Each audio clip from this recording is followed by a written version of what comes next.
At 3:23 p.m. on a Tuesday, my phone buzzed with a message request from someone I'd never heard of. Colby. All it said was, "She's leaving you and taking the money." I didn't open it, I just stared, thumb hovering over the screen, not shocked, just tired. I sat in my little home office, the one with all the framed awards that had her name on them. Miranda Lawson, founding partner, visionary. Every plaque, every magazine cover, every quote in the damn hallway had her face on it. I was the guy behind the firewall, making payroll run and cleaning up messes before they caught fire. That was always the deal. She talked, I executed. We'd been married 17 years. Her firm started in the spare bedroom of our first apartment. I handled the numbers because I was good at them. Because she said we were a team. That was back when we still shared fries and folded laundry together. But things changed. The receipt from the Maple Ridge Grand that fell out of her tote 3 months back didn't scream team. It whispered liar. So I opened a separate account, just in case. Only pulled what I could defend. My salary, my deferred distributions. Nothing shady, just self-preservation. Before I even touched Colby's message, I logged into every bank panel Miranda assumed she controlled. Joke's on her. I built the back end, named the servers, wrote the protocols. You don't hide things from the guy who wrote the locks. I pulled every dollar I could legally move, checking, sweep accounts, the petty cash card, even the retainer float. Left just enough for things to look normal to the audit software. Every transfer time-stamped, every IP scrubbed clean. Then I opened the message. Photos, her and him. Maple Ridge Grand, big headboard, ugly burnt orange carpet. I recognized it from a trade conference years ago. She looked relaxed, smiling. He had that personal trainer tan and teeth that probably hurt to maintain. He wrote, "She's done waiting, we're starting over. She says you'll be fine." It didn't crush me. It clicked like a door shutting for the last time. I flagged the metadata, zipped it into a drive, and sent a clean version of just the numbers, no pictures, to 2 of Miranda's biggest client contacts and our external CFO. Subject line, irregular transfers, urgent risk.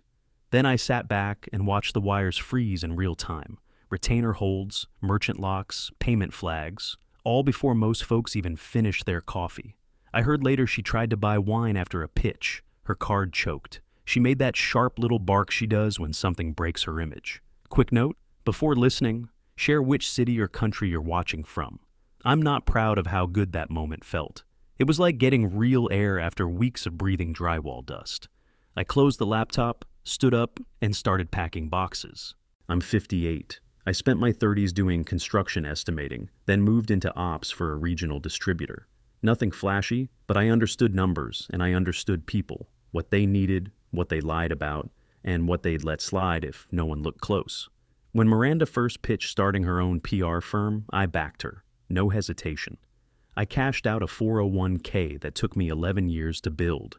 We burned through it in 8 months. Rent, gear, software. One shaky assistant with an unbrushed ponytail and a vape addiction. I didn't care. I believed in us. Year 2, she landed her first big client.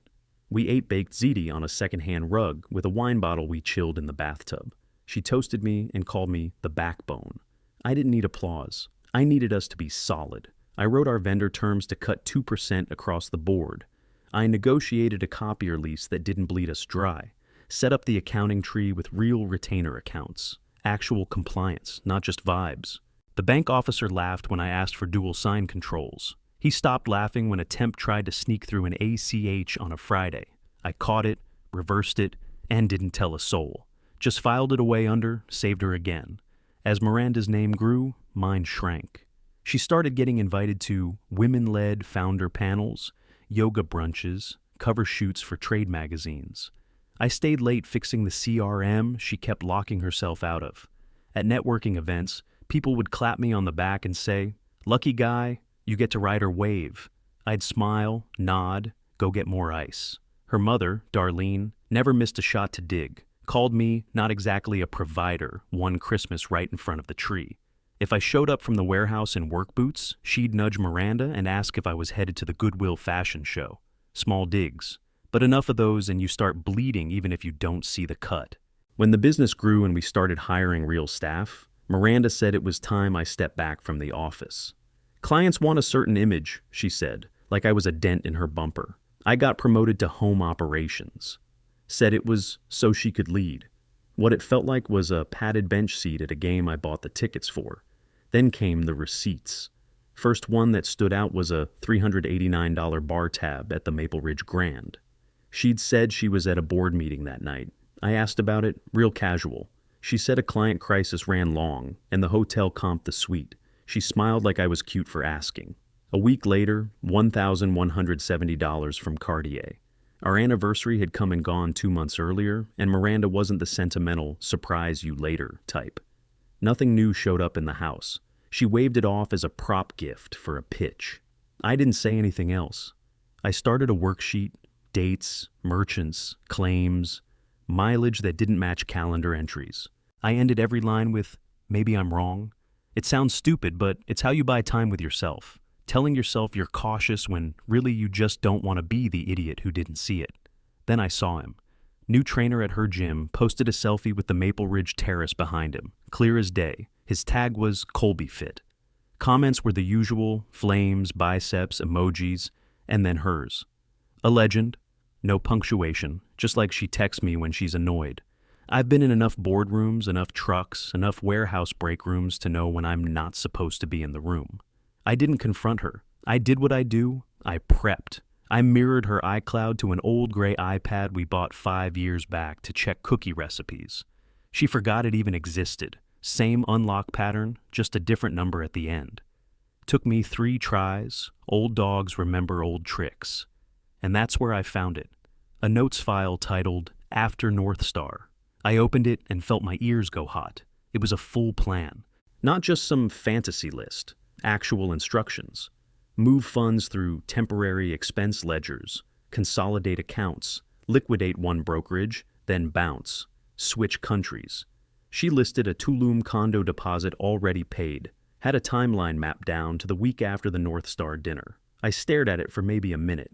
Then I pulled up a blank doc and started outlining my own plan. Hers was about escape. Mine was about control. I poured coffee at 5:40 a.m., and pulled the files up again. No music, no noise, just me and the numbers. Over 14 months, Miranda had bumped pass-through costs for 2 of our top accounts by 7 to 9%. But when I checked the actual vendor invoices, the rates hadn't moved a cent. That difference, what should have stayed in trust, fed a holding account with the name Ops Emerge. Cute name. Like it was some kind of urgent business expense stash. That Ops Emerge account tied into a fintech wallet I didn't even know she'd set up. One of those slick no-fee ones that bounce money like a ping-pong ball. From there, funds hit 3 shell companies. I pulled the filings on all 3. One of them claimed to be a design studio.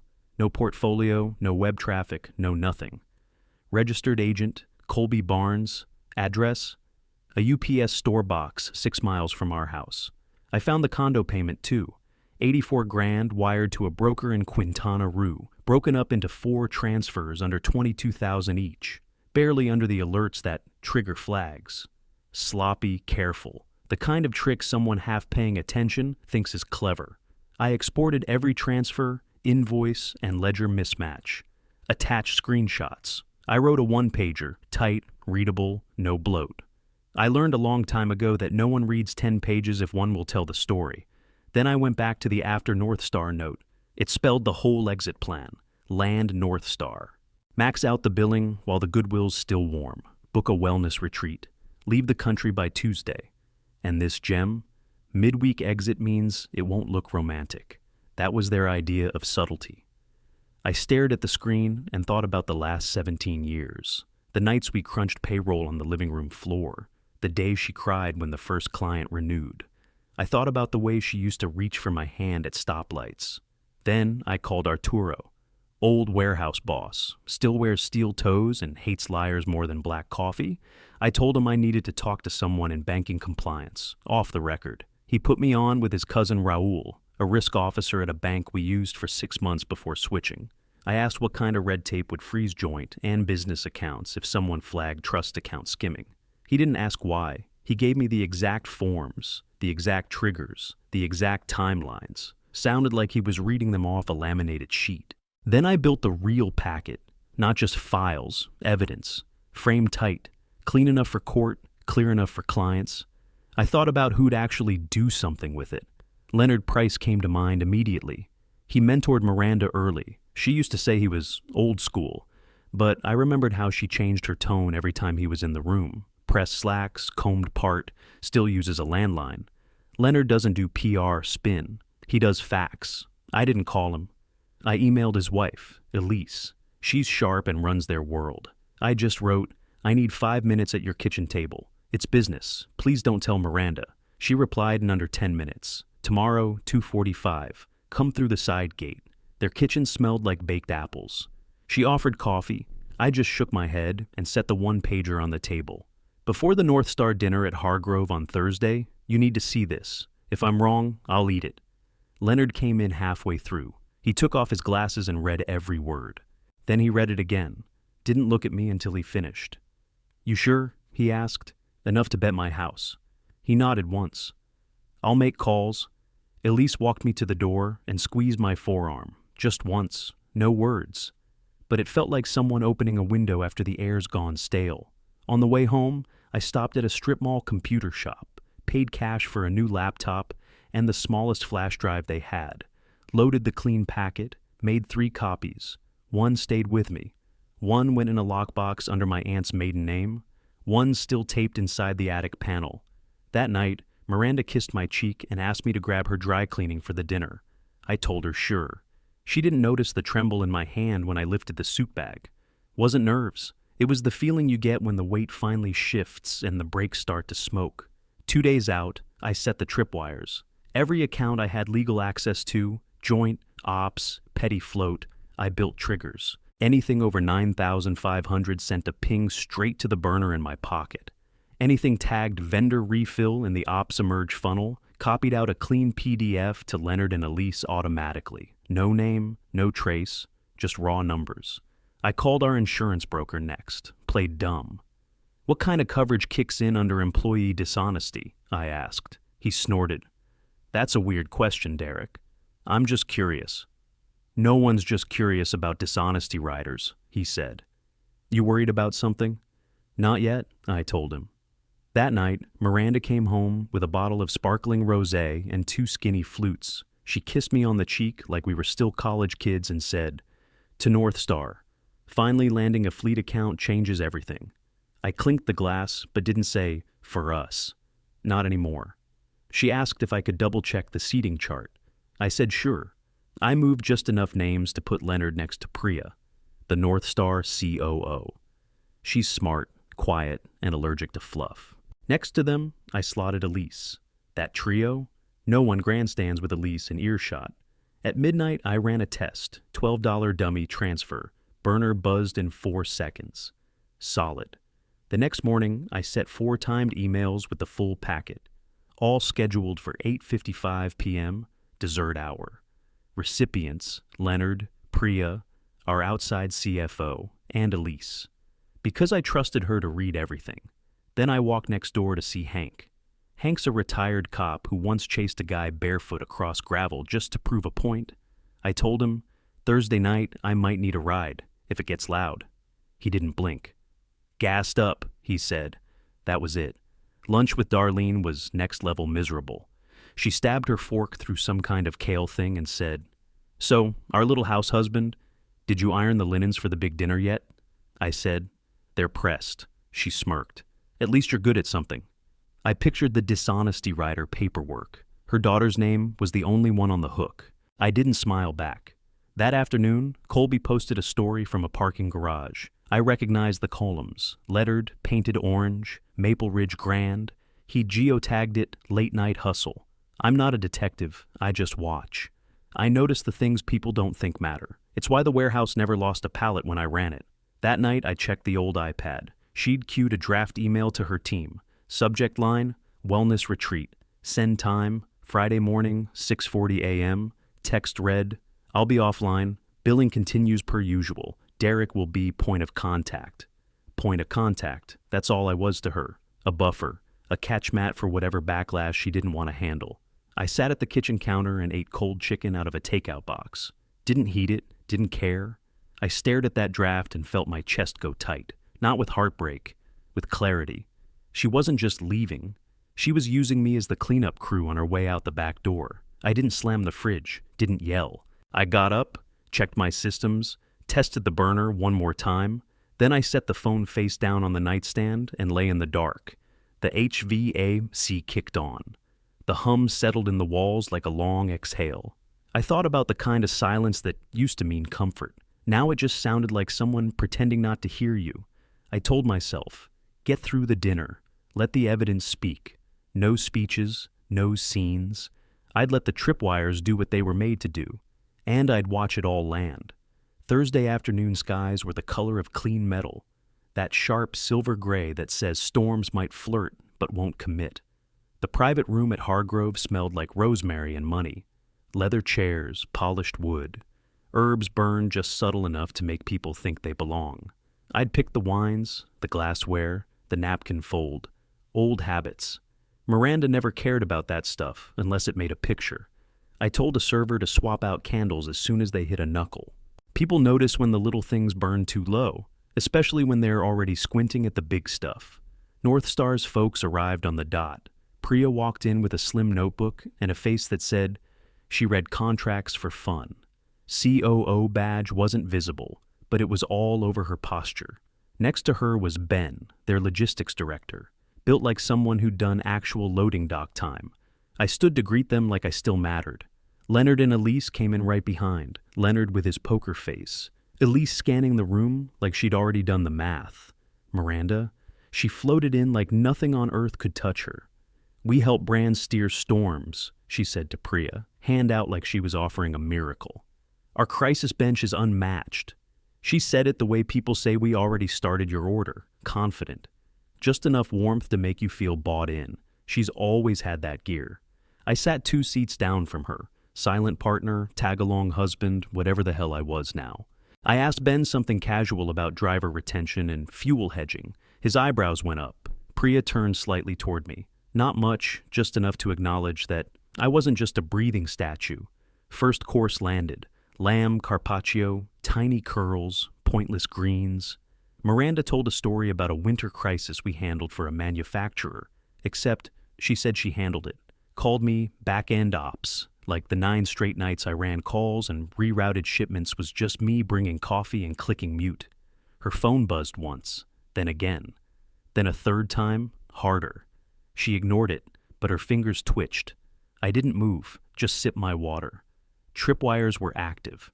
Between courses, she leaned toward me and whispered, "You look tense." "Just hoping dessert doesn't fall," I said. She laughed. That fake, easy laugh that people give when they think the worst is behind them. It wasn't. At 8:51 p.m., right as the steak landed, Colby pushed past the maitre d' like he owned the joint. Too much cologne, blazer a size too tight, like a kid dressed up for court. He scanned the room and locked onto Miranda. "Mir," he said loud, "the accounts aren't working." Silence dropped. The kind you feel in your jaw. Miranda's whole face stiffened, then reshaped into something that passed for a smile. "This is a personal friend," she said. "He's confused." Elise stood. No rush, no drama. "Not confused," she said to the room, "but in the wrong place." Priya looked over her glasses at me. I didn't blink. Miranda turned back to Colby and hissed, "Wait in the hall." He didn't. Of course he didn't. "You said we were wheels up next week," he said louder. "You promised. I'm not going back to training for 20 an hour." You could feel the room suck in all its air. Ben set his fork down without a sound. Priya closed her notebook and laced her fingers. Leonard cleared his throat. One dry sound. No words needed. The servers froze in place like they had been caught in a photo. Colby turned toward Miranda again. "You said everything was ready." She didn't respond. She couldn't. That glossy confidence? Gone. I felt my chest go still. That pause right before thunder. Right before glass shatters. And I waited for the storm to break. The emails landed at 8:55. I know because every phone around the table lit up at the same time, like someone flipped a breaker. Screens glowed, buzzes overlapped. Priya's face went from neutral to cold in one breath. Leonard didn't react at all. Elise never took her eyes off Miranda. Miranda tried to keep talking through it. "We handle disclosures with discretion," she said, pushing words into the noise like she could smooth it over. Her voice cracked on discretion. The room didn't buy it. Priya stood, chair legs scraped. "We're done here," she said. "Any further contact goes through counsel." She nodded at me. Not thanks, just recognition that someone had dragged rot into the light. Miranda reached for the check with a flourish, like muscle memory would save her. She slid her black card across the table. The server leaned in, soft. "I'm sorry." Declined. Miranda tried another card, same soft voice, same word. "Credit runs on math, not bravado." "Derek!" Miranda said through her teeth. A word. I didn't move. 17 years of jumping when she snapped her fingers, and I stayed put. Leonard stepped between us without raising his voice. "Miranda," he said, calm, "your access to shared accounts is suspended pending review. Outside counsel is on the line." Colby was already backing out into the hall, phone glued to his ear. "Bro, I'm telling you, I'm being set up," he said, loud enough for everyone to hear. I watched him the way you watch a raccoon at a campsite, confident, confused, about to learn what lids are for. The server looked like he wanted to disappear into the wall. Leonard handed him a card. "Put it on this," he said, "and make sure the staff gets the gratuity they deserve." He never broke eye contact with Miranda. She finally looked at me like I'd thrown a chair through her window. "You can't prove anything," she said. "You accessed my devices. That's illegal." I kept my voice flat. "I've been an authorized admin since the day we got our first client. You signed it yourself when you asked me to set it all up." She didn't scream. She made a small sound instead, like a hinge giving up after too many openings. It was the quiet kind of break. At the far end of the table, Darlene stood with her champagne smile already sliding off her face. "Ladies' room," she said to no one. She never came back. Priya gathered her things with clean movements. Ben followed her out without a word. Elise touched Leonard's arm once, then nodded at me. Miranda stood there, empty-handed, eyes darting like she was looking for a reset button on the wall. The walkout felt long. No one spoke. It was the kind of quiet you get after a storm, when you're not sure if the thunder's done, or just taking a breath. Outside, the night air hit cold and honest. Across the lot, Hank's truck idled in the corner, headlights low, engine steady. He didn't wave. He didn't have to. Miranda took 2 steps toward me and stopped. "You planned this," she said. I didn't answer. I walked past her, crossed the lot, and opened the passenger door. Hank leaned over and unlocked it without looking at me. I got in, shut the door, and the truck pulled away. The firm's conference room smelled like lemon cleaner and panic. Lights too bright, chairs shoved back like no one planned to sit for long. Outside counsel sat at the end with a laptop open and fingers resting just above the keys. Leonard stood beside him, jaw locked. Sonia and Mark flanked him, arms crossed, like tired referees waiting for the fight to be over. Miranda paced. Her heels tapped a tight-clipped rhythm I'd hated since 2012. Same shoes she wore when she told me to work from home, because clients respond better to clean lines. "We'll fix this," she said. "North Star overreacted. Derek is bitter." She glanced at me, tone flat, eyes calculating, like she was already drafting a defense and I was just another weak witness she had to dismantle. I didn't move, just pulled the flash drive from my coat pocket, plugged it into the conference screen, and pulled up the one-pager, then the ledger view. Dates, vendor mismatches, pass-through overcharges, and final destinations, I said. There are supporting docs in each folder. I kept my hands flat on the table and my voice clean, not soft, not angry, just direct. Sonia leaned in. "Why 3 shells?" I clicked. "To space the transfers, keep each one below reportable thresholds. Keeps the fintech wallet from flagging them as structured activity." Mark muttered, 84 grand labeled as market research? "Quintana Rue broker," I said. 4 payments, same date ranges, condo deposit. Outside counsel stopped typing, just stared. Miranda planted her hands on the back of a chair. "Delegation," she said. "I didn't track everything personally. It's called trust. This team is built on it." I pulled up the mirrored folder titled After North Star. She took 1 step forward like she could block it with her body. Derek, you're not an attorney. You don't understand how this works. You spelled Tulum wrong in your file name, I said. I understand plenty. She tried again. This was a rough year. We were juggling pressures, deliverables, personal loss. She threw out work-life balance like it was a spell that had freezed the whole room. But the numbers didn't care, and the dishonesty writer didn't either. Elise walked in halfway through, held a tray of coffees, set them down. Nobody touched one. She leaned on the door jamb like she'd held up worse roofs than this. Finish, she said. So I did. Took 2 hours to walk through every overbilled crisis monitor, every dummy vendor file, every fake media buy that never aired. I showed the shells, the signatures, the transfer logs. When I stopped talking, no one asked me to repeat a thing. Miranda's phone sat face down on the table. It buzzed once. Probably Colby. She didn't even flinch. She looked around the room and asked, "Is anyone willing to contextualize this?" Leonard didn't raise his voice. No. Security came in quiet, took her badge, keycard, and office keys. Miranda stood still as they did it. No yelling, no crying. Just a jaw clench so hard I could see the muscle twitch in her cheek. I didn't smile. This wasn't a win. It was plumbing. Pipe bursts, you shut the water off. That's all this was. On the way out, Elise caught up to me in the hallway, put her hand on my shoulder. "Breakfast," she said. 9:30. She didn't ask if I was free. She knew I was. At home, I took the wedding photo off the hallway shelf, set it in the drawer, didn't slam it. Just closed it like it was a receipt I didn't need to keep. I slept 4 hours, woke up with the kind of headache you get from welding without a shield, bright lines burned into your eyelids. The next week, I signed the divorce papers. No alimony. I didn't want a rope on her ankle tied to my leg. I kept the house. Painted the kitchen the color of a new notebook. It's funny what sticks. The first time I actually felt okay wasn't when the DA called to say they were reviewing charging options, or when North Star signed with a firm that doesn't fake vendor costs. It was a Thursday in late fall. I was leaning on Hank's tailgate. He handed me a thermos and said, "You look 10 pounds lighter around the eyes." I opened Lawson Risk and Ledger 3 weeks later.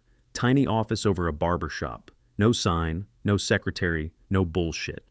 I help small firms find leaks, rebuild controls, and pull the threads before they tear the whole sweater. First month, I had 2 clients. By month 4, 8. Most came from people like Elise, folks who know who actually does the work when the shine wears off. Miranda lost some things, kept others. That's how it goes. She blamed the condo on a vendor miscommunication and stayed out of court. North Star walked. A couple of other clients quietly followed. She's still out there posting quotes about resilience like nothing happened.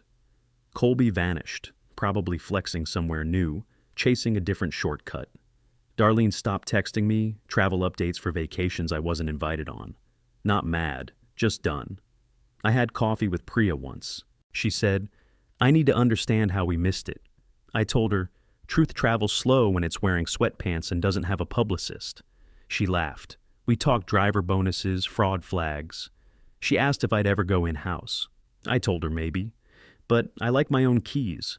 Leonard sent a plant on opening day. Small one, nice pot.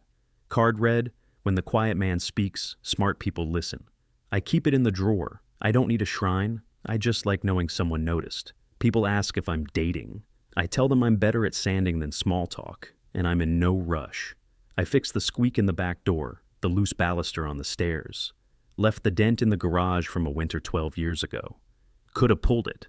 Didn't. Reminders aren't always bad.